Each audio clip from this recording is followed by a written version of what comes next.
In fact, I'm so excited to join the conference today. This is my first time to be in Norway. So, yes, this is first time. After more than 10 hours travel, I come here. So I would like to express my gratitude to the organizing committee of the conference. It is my honor to be here to share and to exchange with you all about social work in Europe and in Hong Kong. So today the topic of my presentation is about social work in Hong Kong. In Hong Kong, I would like to say that our social work is a product of social alarm to the delinquent behavior of young people. I think it is a quite usual and common phenomenon in most countries all over the world.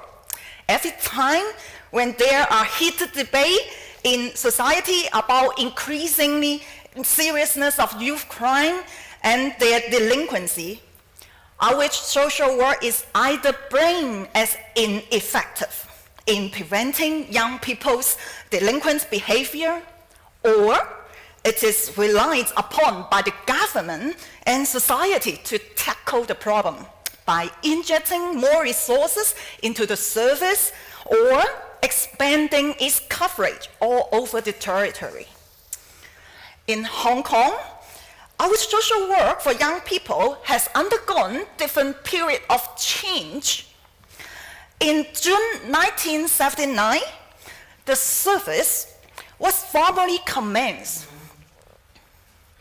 35 years ago, there were 4 different types of children and youth service for young people. Our social work was the only children and youth services in Hong Kong to serve young people at risk in the period. Do you know nowadays?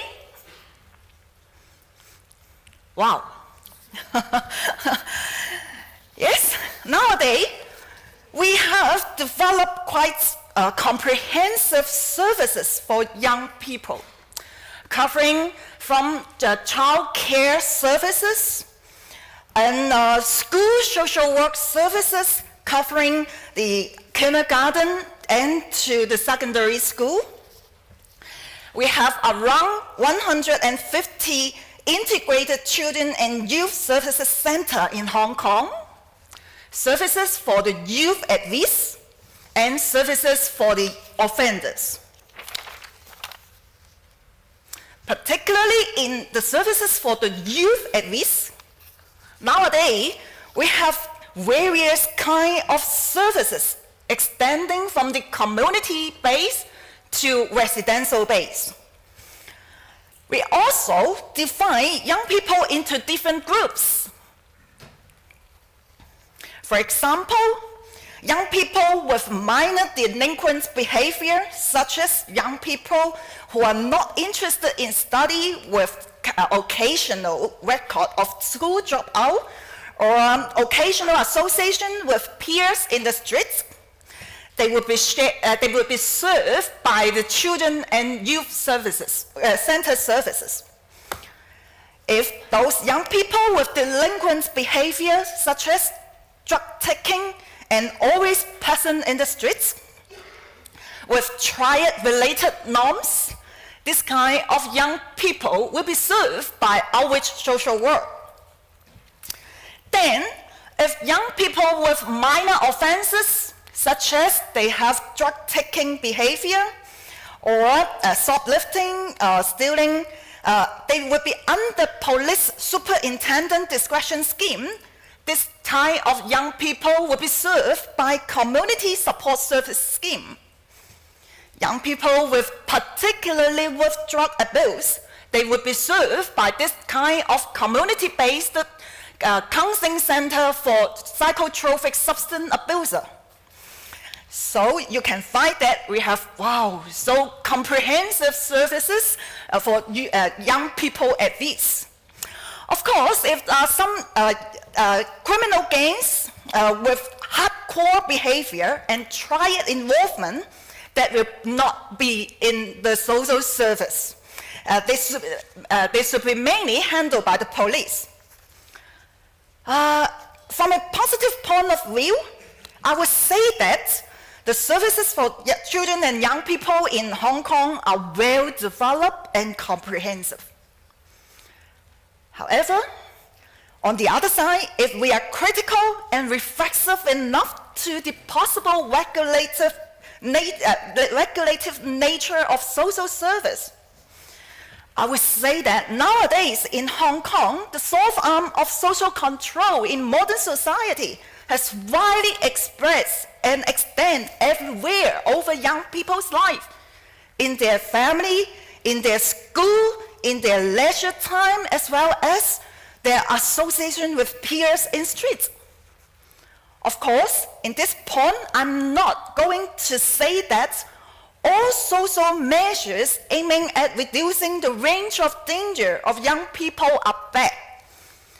But I would like to make a reminder that it will be dangerous if we justify our policy and intervention over young people in terms of their risks and in terms of their individual deficits.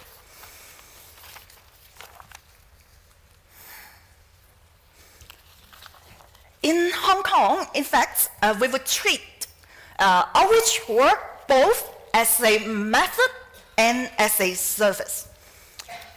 As a method, it will be employed by different services, such as I have just mentioned, the Community Support Service Scheme and the community-based counseling center for psychotropic substance abuser.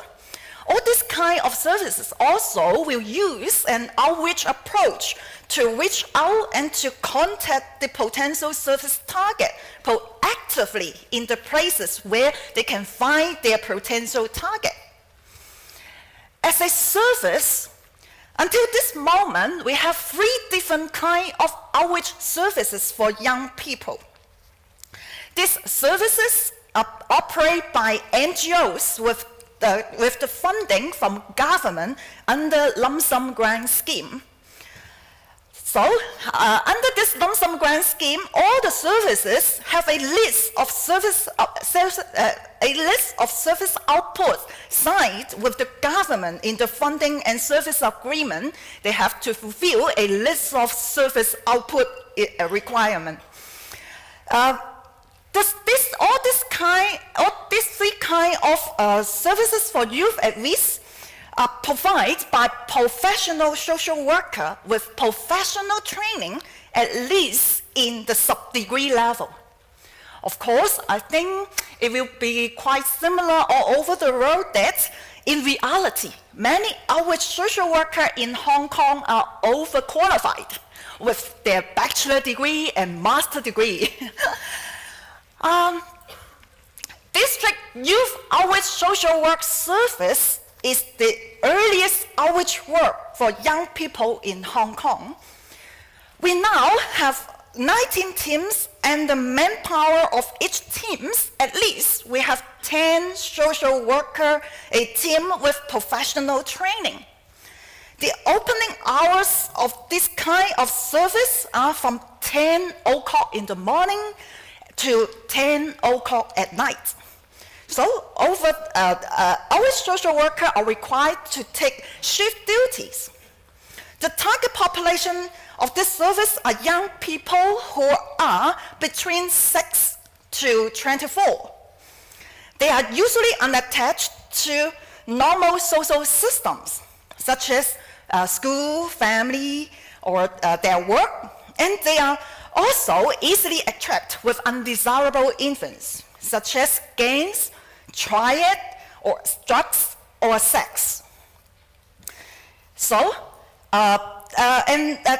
also, they are unwilling and unmotivated to seek help from other services.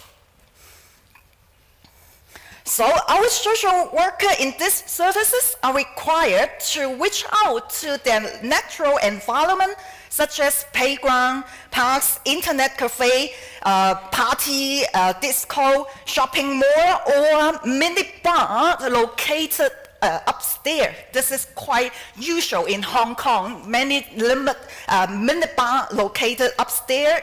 In fact, it is quite dangerous for the young people. So we reach out to this kind of area to contact and establish relationship with those young people. It is hoped that their social functioning can be reviewed with the in-depth remedial, preventive, as well as developmental-oriented services provided by outreach worker. This is the second type of outreach social work service in Hong Kong. In fact, this type of services, overnight outreach service for young night drifters, is quite similar to that of the first type. However, the opening hour of this service is between 10 o'clock at night until 6 o'clock in the morning. It means that our social workers are required to work in the midnight. That is why the turnover rate of these services is great in Hong Kong. Moreover, these services aim to target young people even at their younger age, under 18. The first type is until 24. This is under 18. These young people, they drift and associate with peers in streets in the midnight. They are the target of this kind of outreach social work in Hong Kong. The manpower of this kind of service include around six professional social workers, depending on the youth population in the district. This service also equipped with a car which can accommodate 7 people. So outreach worker can reach out to the spot even in the midnight where young people are frequent.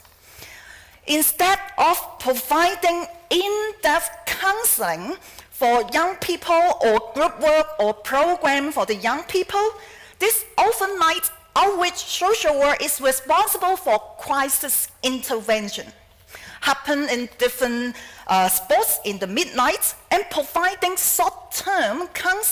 only short-term counseling for immediate problems encountered by young people. When crisis and short-term problem can be handled in the midnight, then long-term and appropriate service will be referred for follow-up action in the daytime. Yes, this is the third type of outreach services in Hong Kong for young people. This is the pilot cyber youth outreach project. This is experiment when more discussion in society on young people's indulgence in the world of the internet and more discussion about the hidden nature of youth crime nowadays in Hong Kong. The manpower of this service include around 3 professionally trained social workers and 1 IT support staff. The outreach workers are required to use various cyber means such as SMS, MSN, blog, Facebook, and online games, etc., to approach young people who are under 24 and identified as at risk or hidden over the internet. The worker of this kind of service required to search over the internet for target clients. Once when the clients can be approached, they will provide online education, assessment, and intervention. When the target are willing and voluntary to receive service, they can provide face-to-face counseling service. One more thing they need this type of services are required to provide is that over the internet, outreach social workers are also required to work proactively to provide online developmental program and web-based preventive education, such as stress or emotional management, resilient training, etc., provide over the web and over the internet, so that young people can get the information when they're surfing over the internet.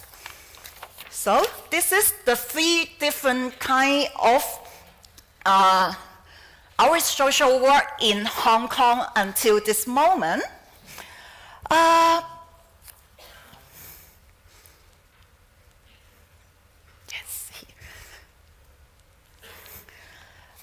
In Hong Kong, in respect to the outreach clients' needs and the nature of their problem, we would define our work into 5 stages of intervention. After reviewing some information in the European area, I find that it seems to be quite similar to all of your work. The first stage is a field observation. This is an ongoing and continuous process for us to spot out target young people and the community profile of the district. The second stage is rapport building. With casual means of contact or short-term activity, such as playing board games or arrange some body check counter outside the entrance of the mini bar, etc. The third stage of intervention is to maintain a positive social relationship with our client. In this stage, we would use many programs, and instead of casual contact or short-term activity, we would use programs and activities which are tailor-made and systematically organized in accordance with the interests of the young people. The first stage is to establish helping and working relationship with our client. In this later stage of intervention, worker-client relationship may become more stable at this stage. So, intensive groups and individual counseling we would provide in this stage to include a well-planned, and we would discuss with the young people to plan a treatment plan for each individual. The final stage is the termination stage. Yes. Of course, in the process, based on the needs and the nature of the problem of the young people, we will also use different kind of working approach to work with our young people. In fact, nearly all these working approaches are learned from the European country. Yes, this kind of approach include, maybe you would be very familiar, right? The crisis intervention, gain work. Gain work, instead of grouping young people together as usual in our social work practice, we would make use of some strategy to pull the fringe member, fringe member out and transform them into different kind of groups with their interests. So we would develop different type and different kind of groups. Other approaches include harm reduction, motivational interviewing. In handling youth drug abuse, we would use different working approach, the CBT-based, art-based, mindfulness-based, or family-based drug relapse prevention, right? All this kind of working approach is maybe quite familiar to you. Still have many different other approaches. I will not introduce or elaborate one by one because limited time is allowed.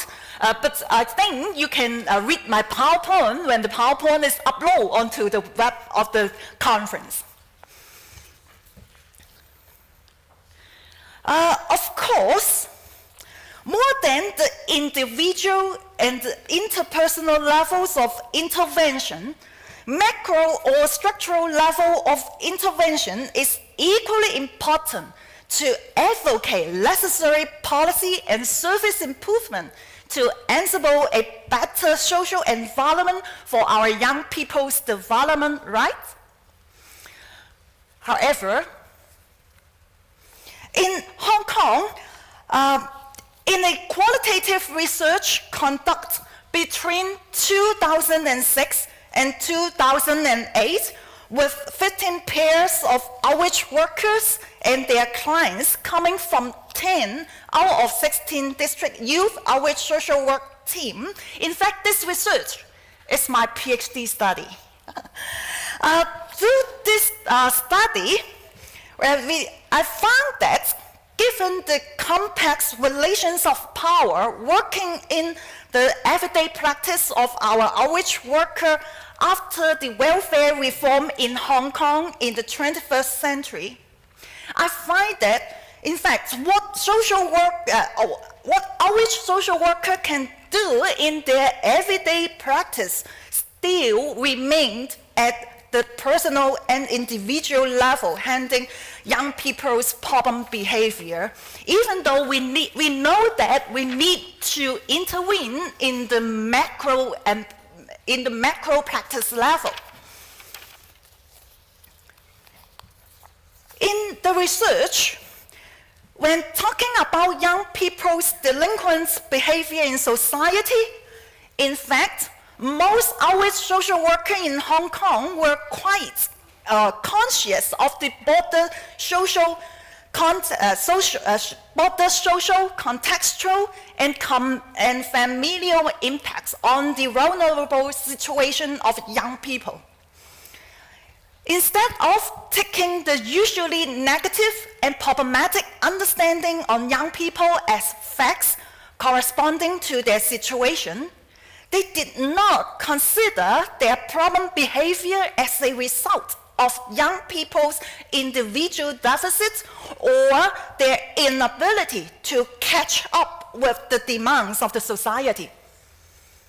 In contrast, even though they did not deny the young people's responsibility for their behavior, they consider their problem as natural and normal in their adolescent stage.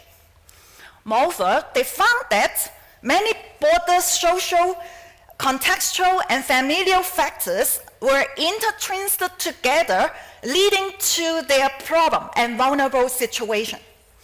For example, in the research, many outreach social workers found that even though Hong Kong is moving fast toward a knowledge-based community, however, the education reform still far lagged behind the social and economic development.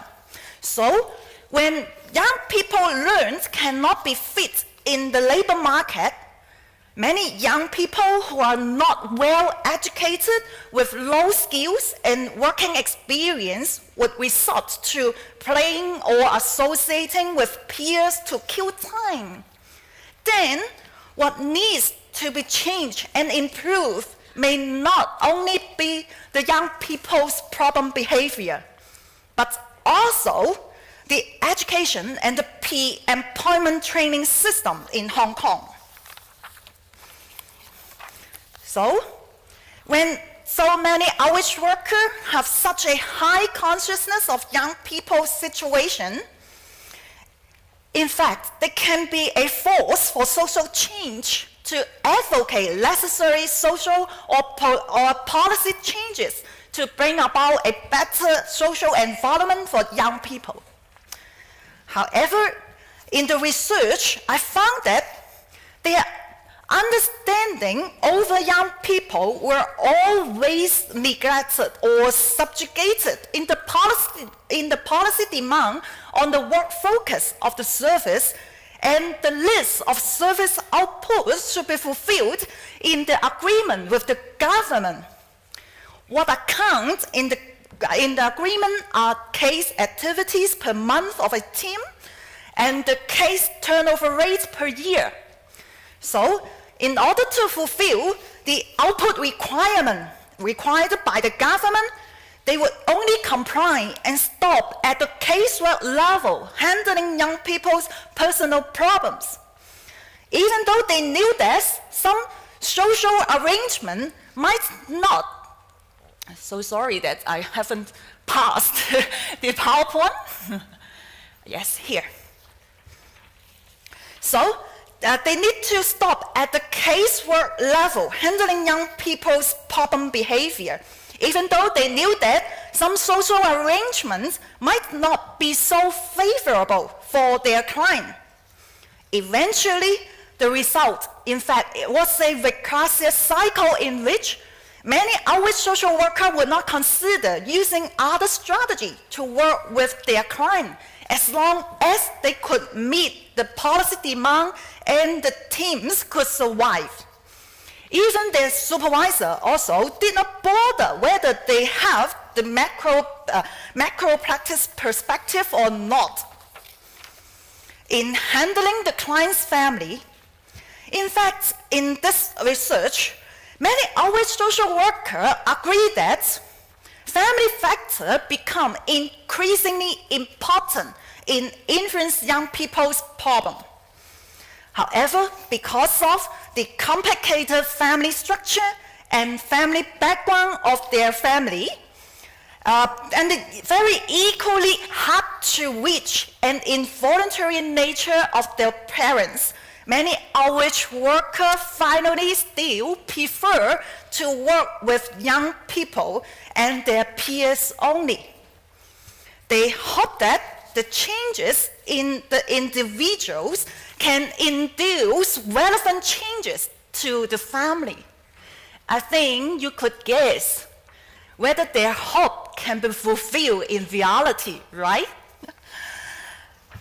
So, as a result, when so many outreach workers were helpless to intervene into the broader social, contextual, and familial factors, and feel inadequate to intervene into young people's family, what they could do in their everyday practice is to remain at the personal and individual level, handling young people's problem. In fact, in my study, I found that many outreach social workers were kind-hearted and they are well-intentioned in helping their clients and to making change to their life.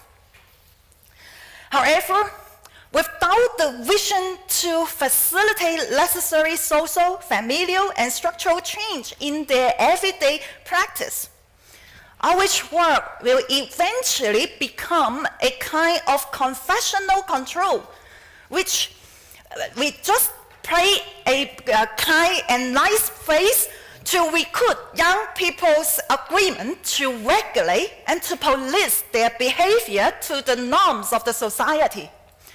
So, this is the last message that I want to convey in this conference is that without necessary and comparable change to the social, contextual, and familial factors, change to these factors which affect young people's behavior, problem of young people would keep on recurring only in society. I think this reminder I need to tell all social workers, not only in the Europe, but also very important to all outreach social workers in Hong Kong. Thank you very much. Thank you.